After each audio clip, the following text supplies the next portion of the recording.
Well, so in the short I posted last week, I mentioned that this thing has a 1/2 inch lean to the driver's side and it sits a little low in the back. It partially corrected the problem of it sitting low in the back by putting better, taller, and stronger leaf spring perches on it. But now it does, according to Hugo, it leans to the driver's side by a 1/2 inch. I measured it up. So that spring pack over there is just saggy. I took them both apart. A couple of the springs were a little saggy. We tried switching some around, but the main leaf and its backup leaf are saggy. So now I'm going to do something stupid. I'm going to re-arch the 2 springs in there. I'm going to see if my pipe bender will re-arch springs. It should. I have a press, but it's not functional right now. And I've done it before with a press, but I've never done it with a pipe bender. But it's 12 tons, it should do it. So we're going to see if we can rig it up and re-arch those springs. I think if I pick them up about 1 inch or so, it should settle back in and level this thing out. And then if it still squats to the back after the front springs settle out, we'll pop them out, arch them both a little bit more. And then they flattened out because it had no bump stops. So, you know, it was over-traveling and flattening the springs out, and it just beat them up. It has new front springs now. It'll probably get some new rear ones eventually. We're talking about putting longer springs in the back for more travel. And at that point, we'll, you know, fix the ride height problem and everything. So, in the meantime, I just need to get it leveled out so that I can put some bump stops to it. So, let's do this.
I can eyeball, it doesn't look like it hangs to the left anymore.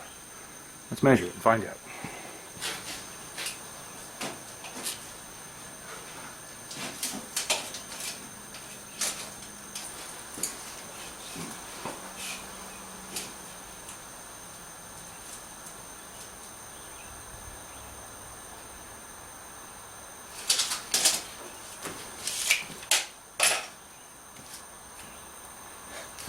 Eighth of an inch.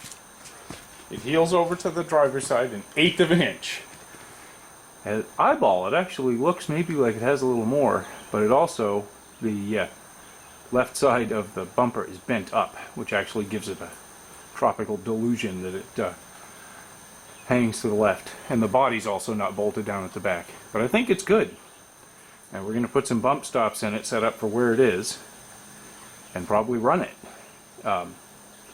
the way it is, because I think it's good. So, on to the next bit, which is going to be some bump stops in the rear end of it. Thanks for watching.